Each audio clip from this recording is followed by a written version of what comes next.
My husband is celebrating his new relationship while I'm signing papers to end everything he cares about.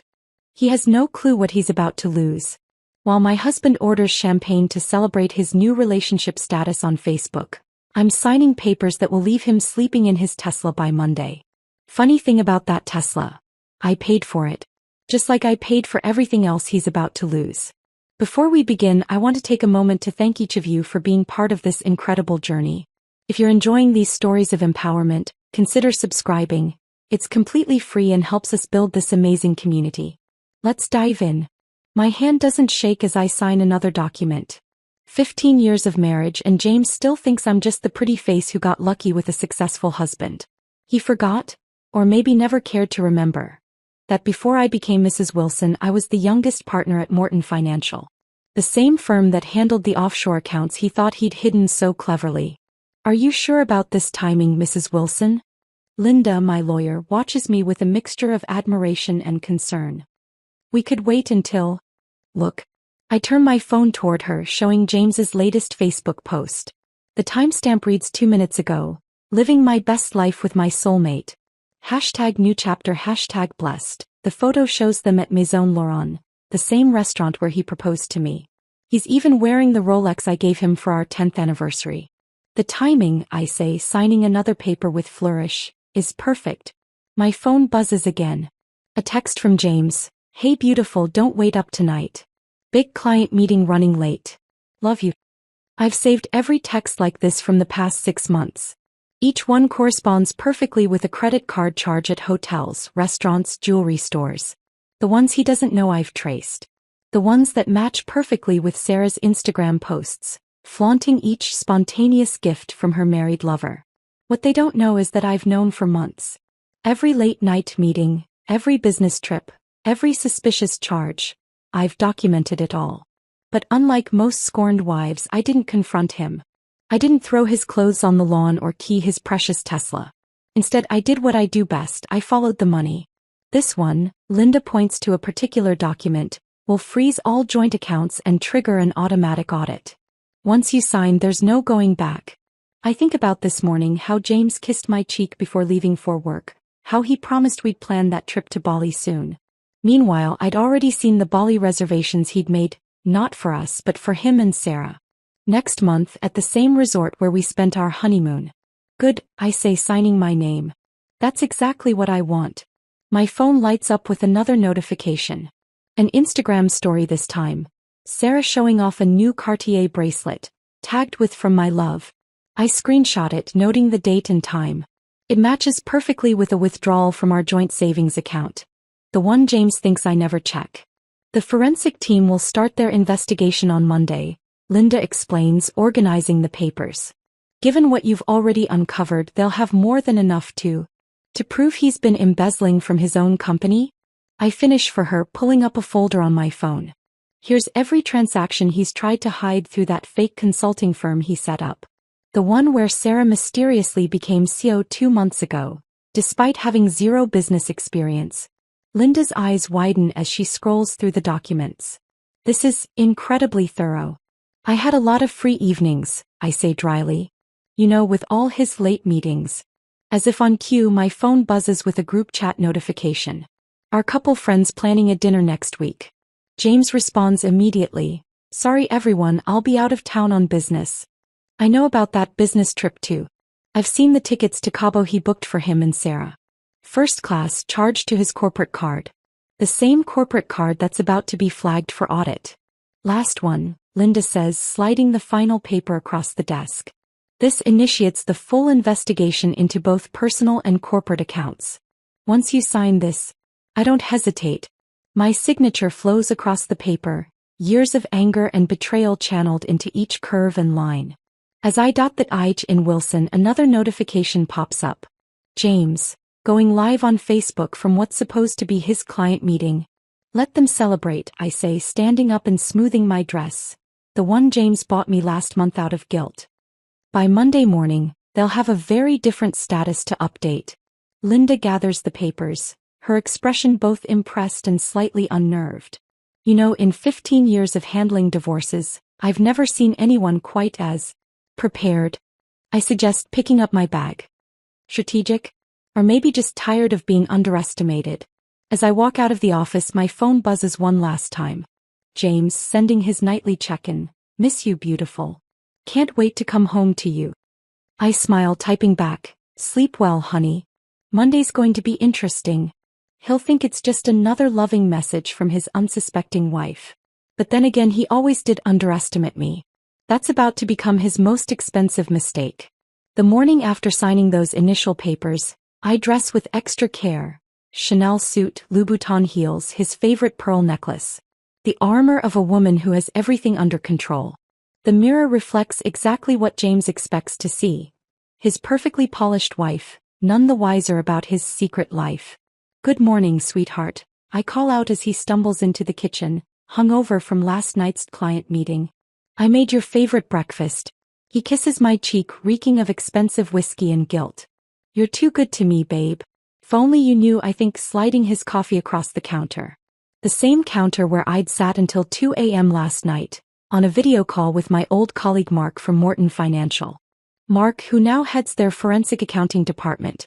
Mark, who nearly choked on his own coffee when I showed him what I'd found in James's supposedly secure cloud drive. Another early meeting? I ask innocently, watching him check his phone. His lock screen is still our vacation photo from last summer. His background, I know, is Sarah. I've seen it reflected in his car window when he texts her. Yeah, the Thompson deal is killing me. He runs a hand through his hair, distracted. The Thompson deal that doesn't exist. I've already checked. His firm hasn't handled anything for Thompson Industries in over a year. Don't work too hard, I say, squeezing his shoulder. He doesn't notice that I'm taking a photo of his phone screen in the reflection of our kitchen window, capturing Sarah's message about their lunch plans. After he leaves, I transform our home office into my war room. Spreadsheets replace family photos on the walls. Bank statements and property records cover every surface.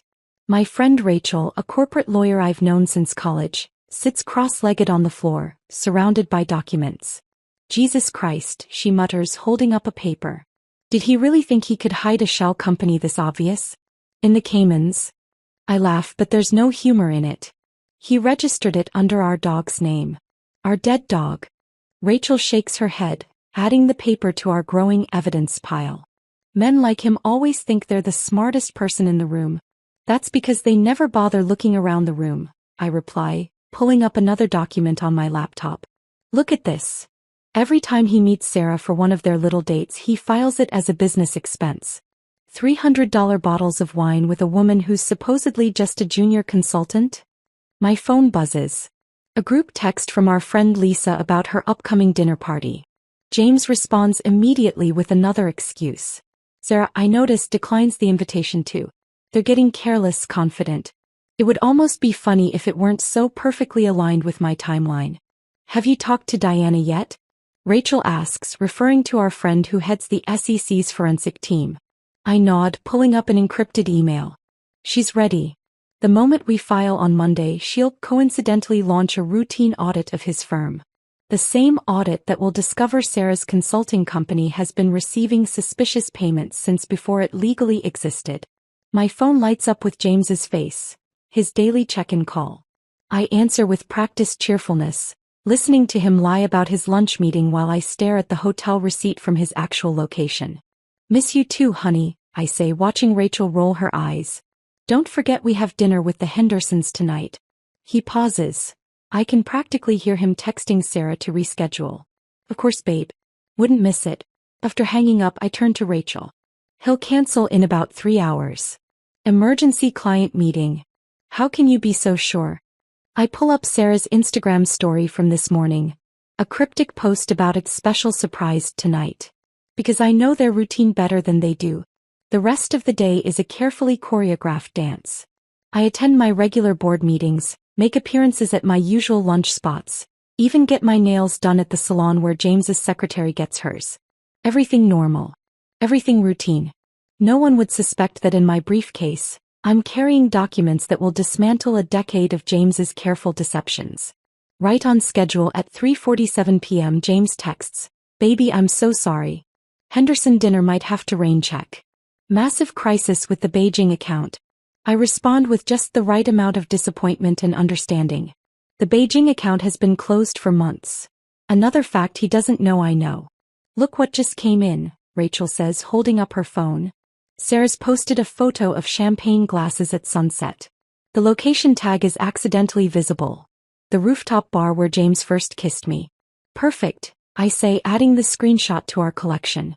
That receipt will match beautifully with the emergency business dinner he's about to charge to the corporate card. As evening falls, I sit in our perfectly appointed living room, surrounded by evidence of James's double life and my own careful documentation. Every lie, every secret meeting, every hidden transaction. All of it meticulously catalogued and cross-referenced. My phone buzzes with another Instagram notification. Sarah wearing a new dress that costs more than her monthly consulting fee. Captioned with a single heart emoji. I save it to the folder marked Monday and pour myself another glass of wine. Let them have their romantic evening. Let them think they're the clever ones hiding their great love story from the naive wife. I've spent months building this facade of ignorance, and in 2 days, I'll have the pleasure of watching it shatter, along with everything else they thought they could take from me. Sunday morning. The last peaceful Sunday James will ever have, though he doesn't know it yet. I watch him sleep, his face relaxed in blissful ignorance. His phone buzzes on the nightstand, Sarah's morning text right on schedule. I've memorized their patterns better than they have. While he showers, I begin my final preparations. My laptop hums quietly as I log into accounts he doesn't know exist. Accounts I've spent months preparing, each one a carefully positioned piece on my chessboard. The first transfer goes through silently. $2.3 million moved from our joint savings to my new secure account. Money I'd earned and saved before we even met, which he'd slowly merged into our finances. Just going for a quick round of golf, babe. James calls out, already heading for the door. I know he's meeting Sarah at their usual hotel, the one that bills itself as a business center on credit card statements. Have fun, honey. I reply, not looking up from my laptop as I initiate another transfer. Don't forget we have brunch with my parents next weekend. Pause. Of course, wouldn't miss it. Another lie, he's already booked flights to Aspen with Sarah for those dates. I have the receipts literally. Once he's gone, my real work begins. Linda arrives first, bringing fresh coffee and a stack of final documents. Rachel follows with her laptop and legal files. Mark dials in virtually, his forensic accounting expertise crucial for these last steps. Everything's in position, Linda says, spreading papers across our dining room table. The same table where James and I renewed our vows last year. The moment the courts open tomorrow morning, it all goes into motion. I pull up my masterpiece on the screen, a flowchart that would make military strategists proud. Every account, every asset, every shell company he thought was hidden. Red lines connecting his business meetings with hotel charges. Blue lines tracking money flowing into Sarah's fake consulting firm. Green lines marking every lie documented with timestamps and evidence. The SEC team is ready, Rachel confirms, checking her phone. Diana says they'll randomly select his firm for audit exactly 1 hour after the divorce papers are filed. Mark's voice crackles through the speaker. I've identified 7 more accounts he tried to hide through that Cayman Islands setup. Amateur hour, really. He used variations of his mother's maiden name for all of them. What about the offshore transfers? I ask, pulling up another spreadsheet. All traced and documented. He really thought running them through Sarah's consulting company would hide them. Classic mistake. He was so busy creating a complex web he didn't notice we were watching every single thread. My phone buzzes. A photo from our couple friends, James and Sarah accidentally running into them at a cafe across town. Perfect. More witnesses for the timeline, more evidence of the affair they think is so well hidden. Look at this, Rachel says, turning her laptop toward me. Sarah's just posted a cryptic Instagram story. A champagne glass, a hint of a hotel suite, tagged, living my best life. The location data she forgot to disable matches exactly with James's credit card charge from 10 minutes ago. Add it to the file, I say, initialing another document. Every little bit helps. Linda hands me the final set of papers. These will freeze everything the moment they're filed. Bank accounts, investment portfolios, property transfers. All of it. What about his backup accounts? Rachel asks. The ones he thinks no one knows about? I smile, pulling up another screen. Already handled. Every account he's opened in the last 5 years has my name attached as a silent co-owner. A benefit of being the trophy wife he never bothered to investigate. He forgot I specialized in asset protection before he married me. My phone lights up with James's face. His guilty check-in call. Hi honey. I answer, my voice dripping with practiced sweetness. How's golf? Great babe. Just finishing up the back nine. The clink of glasses in the background betrays his location. I put him on speaker so everyone can hear, adding another recording to our evidence file. Don't work too hard at that emergency meeting you'll have later, I say after hanging up. Rachel raises an eyebrow. Give it an hour, I explain. He always invents an emergency meeting after these golf games. Right on cue 50 minutes later. Babe, I'm so sorry. Johnson needs me to review some urgent contracts. Might be a late one. I text back the perfect understanding wife response while Linda finalizes tomorrow's timeline. Everything is scheduled down to the minute. Divorce filing at 9 a.m., account freezes at 9:05, see audit notification at 10 a.m., and just for poetic justice, it all happens during his big presentation to potential investors. Are you sure you want to wait until tomorrow? Rachel asks, watching me sort through the last of the documents. We could pull the trigger now. I shake my head, thinking of the Instagram posts I've seen them planning for tonight. Some big celebration of their love. Let them have their last hurrah. Let them toast to their future with money that won't be there tomorrow.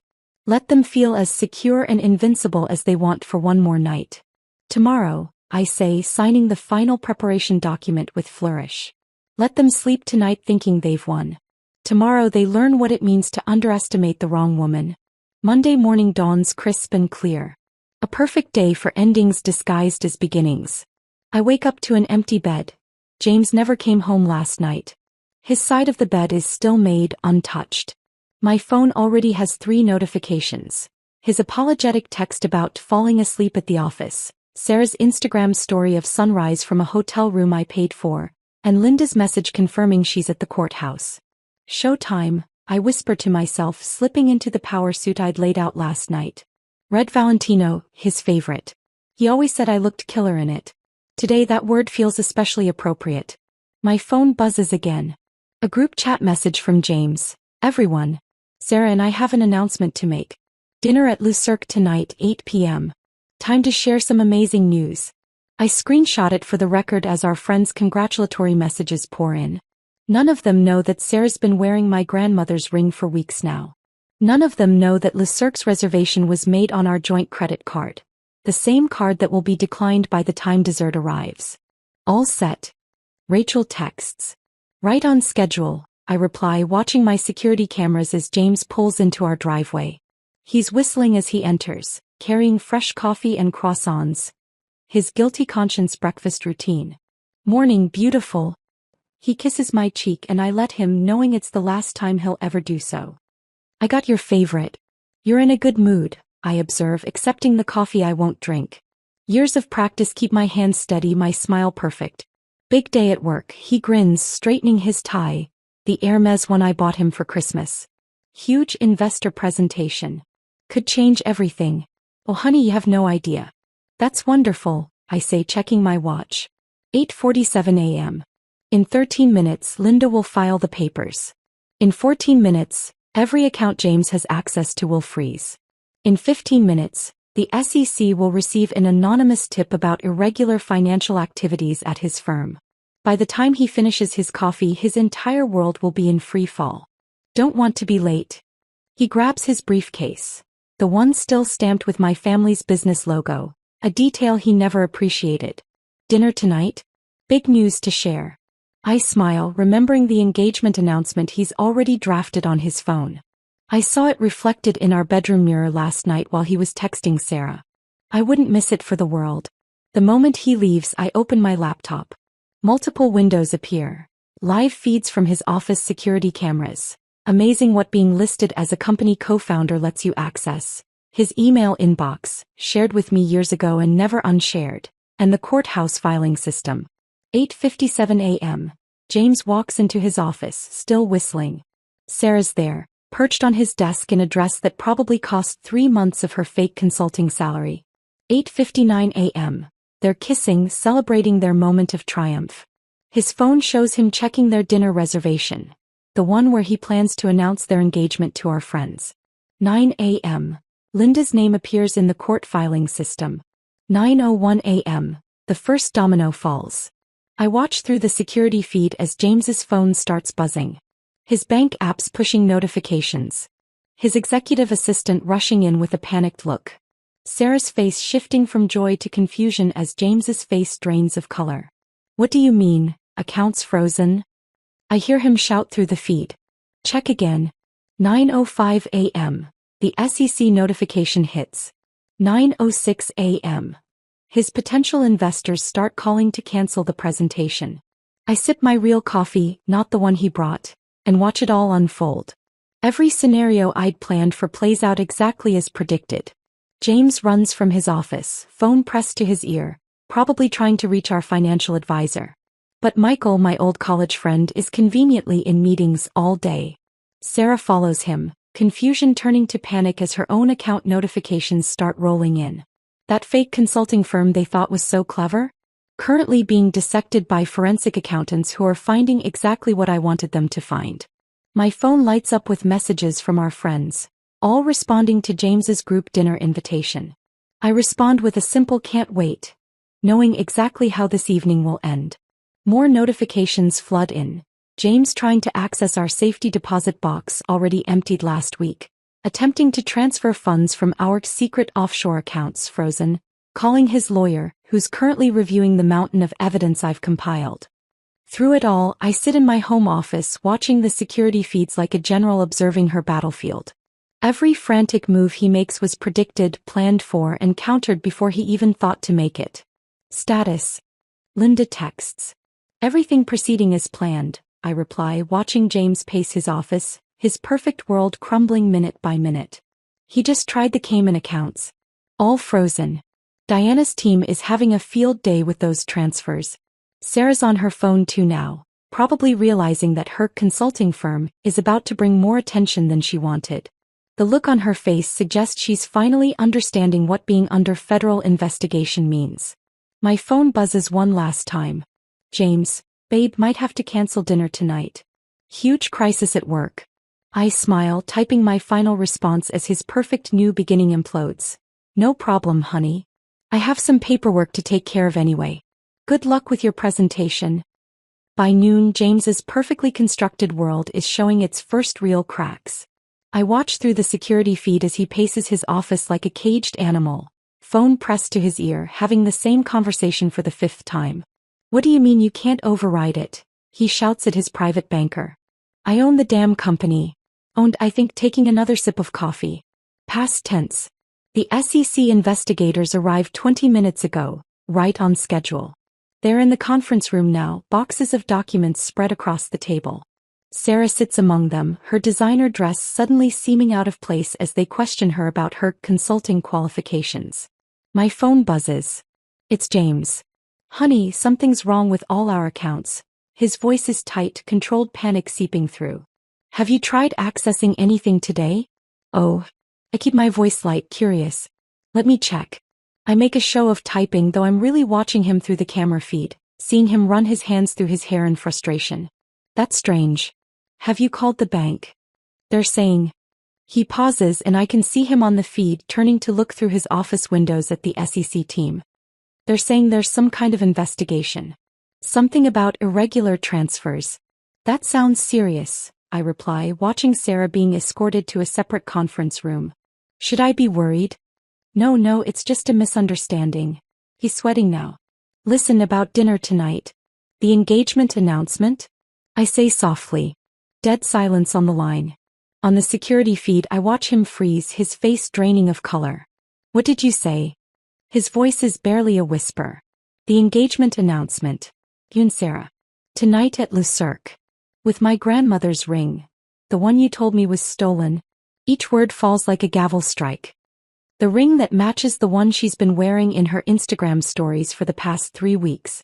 He slumps into his chair. On another screen, I watch his email light up with notifications.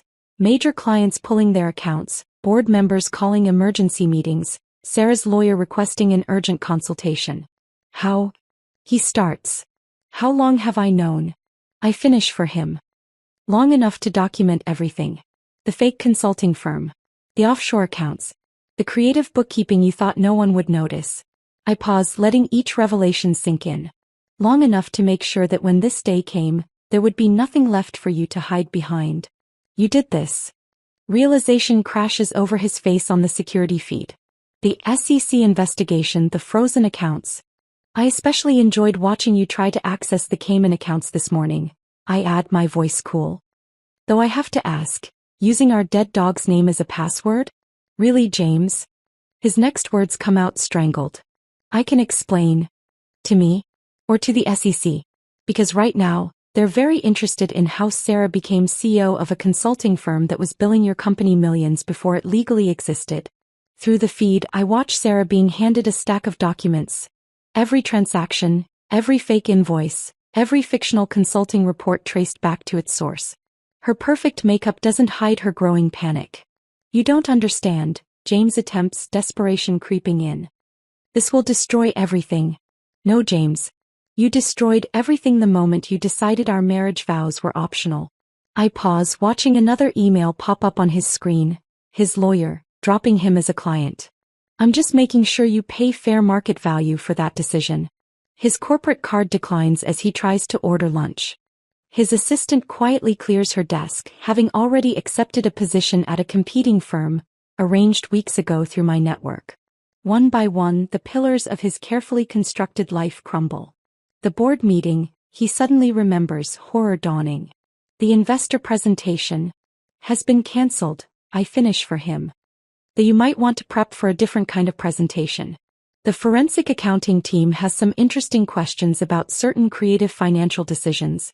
Sarah bursts into his office, mascara streaking her cheeks. They're saying I could face charges, she sobs. James, what did you do? I watch them through the feed, these two people who thought they were so clever, so secret, so safe in their little bubble of betrayal. The SEC team is boxing up computers. His executive team is calling an emergency board meeting. One he's specifically not invited to attend. One more thing, I add, my voice eerily calm. You might want to check the deed to your Tesla. Actually, check all the car deeds. And the house. And the vacation properties. I pause, savoring the moment. It's amazing what people don't read before signing, isn't it? The last thread of his composure snaps. Through the feed, I watch him frantically pulling up documents on his computer, finally seeing my name on everything he thought was his alone.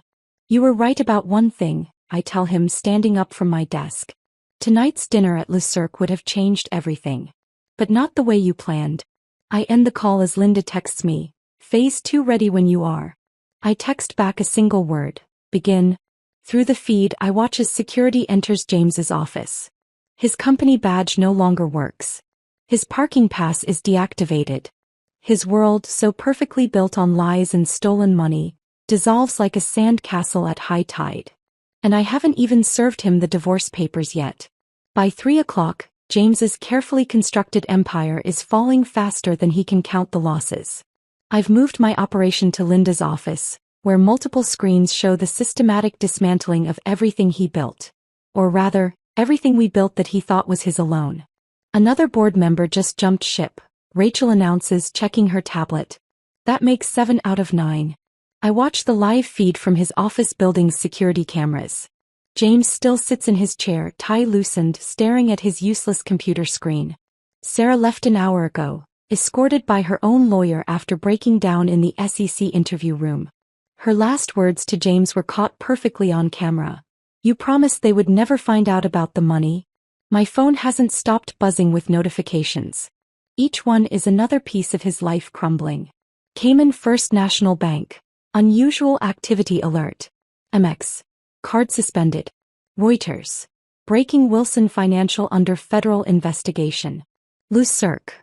Reservation cancelled, payment declined. His lawyer just filed to withdraw representation, Linda notes, hanging up her phone. Apparently, James tried to pay his retainer from one of the frozen accounts. A new email pops up on my screen, the board's official statement. Effective immediately, James Wilson has been suspended from all duties pending investigation into financial irregularities. Look at this, Rachel says, turning her laptop toward me. Sarah's Instagram story shows her hastily packing suitcases into an Uber. The caption reads, "Sometimes what looks like love is just another lie." I allow myself a small smile. How's the media coverage? Going viral, Rachel confirms. Wall Street Journal just picked up the story. They're particularly interested in the fake consulting firm angle. Someone leaked Sarah's complete lack of business credentials. That someone being me, through 3 different anonymous email accounts, timed perfectly to hit when the story would do maximum damage. My phone rings, James again. His 4th call in the last hour. This time I answer. "Where are you?" His voice is ragged. "We need to talk about this." "About what, James? The SEC investigation? The board suspension? Or maybe the engagement ring you bought with company funds?" I keep my voice cool, professional. "Or should we discuss the offshore accounts first?" "You don't understand what you've done," he pleads. "The investors, the clients, everything I've built." "Everything we built," I correct him. "Or did you forget who introduced you to half your major clients? Who helped you structure your first big deal? Who taught you about offshore banking in the first place?" Through the security feed, I watch him slump further in his chair. "I can fix this. Just tell me what you want." "What I want?" I let out a small laugh. "I want you to understand what it feels like to lose everything you thought was yours. I want you to experience what it's like to have your world pulled out from under you while someone you trusted watches and smiles." His computer screen lights up with another email. His country club membership suspended. Then another, his private jet share program terminated. His phone buzzes constantly with clients pulling their accounts, partners distancing themselves, friends suddenly becoming unavailable. "The press is outside," he says quietly. "They're asking about Sarah's consulting firm." "Ah yes, the firm that somehow billed $3 million in consulting fees before it was legally registered. Interesting business model." A notification pops up on my screen. Sarah's giving an interview to a financial blog, throwing James under the bus to save herself. Smart girl. Smarter than he thought she was, anyway. "The house." He starts. "My name's on the deed," I remind him. "Actually, my name's on everything. Remember all those documents you signed last year when we restructured our assets? You really should read the fine print, honey." Through the feed, I watch as security approaches his office again. "Sir, the board has requested you vacate the premises." "One more thing," I add before hanging up. "You might want to check your email. The Four Seasons just confirmed they're happy to extend my stay in the presidential suite. You remember? The one you booked for your weekend with Sarah? Amazing how willing they were to transfer the reservation when I showed them proof I paid for it." I end the call as security begins boxing up his personal items. His corporate phone goes dark, service terminated. His company car's GPS shows it being towed from the executive parking spot he'll never use again. Rachel hands me a fresh stack of documents. Phase 3. I nod, signing each page with flourish. Every signature strips away another piece of the life he thought was his alone. "Has Sarah's interview gone live yet?" "Just posted," Linda confirms. She's claiming she was manipulated into the fake consulting scheme. Says she has emails to prove it. "Of course she does," I smile. "I sent them to her this morning." My phone lights up with another notification. James trying to check into the Four Seasons himself, probably hoping to drown his sorrows in the bar. His card declines. All his cards decline. Through the office camera, I watch him finally stand up, gathering what's left of his dignity along with the sad box of personal items security allowed him to keep. His empire of cards built on lies and betrayal hasn't just fallen. It's been systematically dismantled, brick by brick, lie by lie. "Should we tell him about tomorrow?" Rachel asks. I shake my head, watching him walk past the press cameras, shoulders slumped, former king of his domain now reduced to taking an Uber home. Let him sleep on this first. Tomorrow's revelations deserve a fresh audience. After all, we haven't even started on his family's trust fund yet. Tuesday morning brings the kind of headlines you can't buy with PR spin. Wilson Financial CEO suspended amid fraud allegation. Wall Street romance ends in federal investigation. Fake consulting firm exposes multi-million-dollar scheme. I read them all from the comfort of my new Four Seasons suite. the same one where James and Sarah celebrated their love just days ago. The irony of enjoying their champagne preferences while watching their world burn isn't lost on me. The trust fund documents are ready, Linda announces, entering with a fresh stack of papers. His family's lawyers are, let's say, very interested in how he's been managing their generational wealth. I smile, remembering James's smug face when he talked about his family's old money. The same money he's been quietly siphoning through Sarah's consulting firm, thinking his family would never notice, never question their golden boy. My phone buzzes, a text from his mother.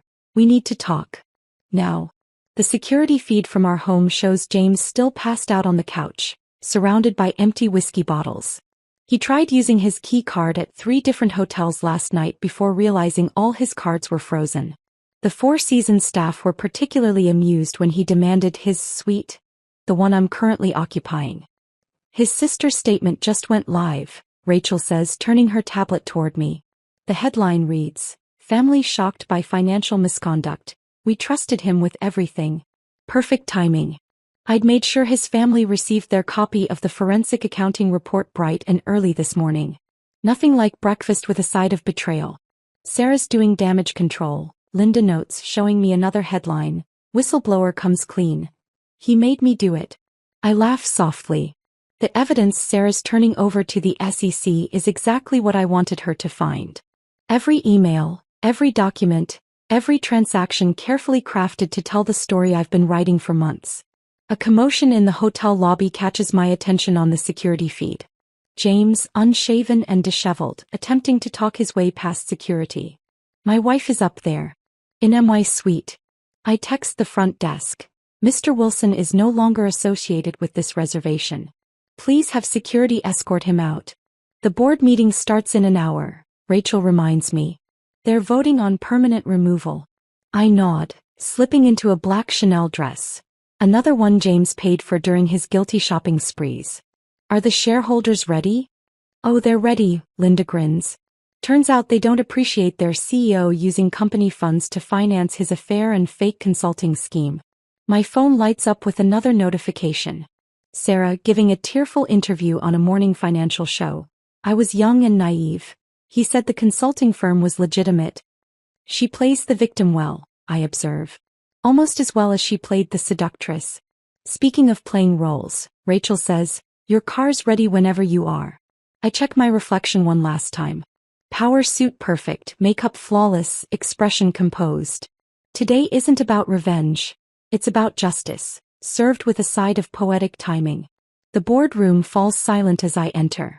James, forced to attend as a formality, looks like he's aged years overnight. Sarah sits at the opposite end, her designer outfit replaced by something appropriately subdued for someone facing federal charges. Mrs. Wilson, the board chairman, greets me. Thank you for agreeing to take emergency control of the company during this situation. James's head snaps up.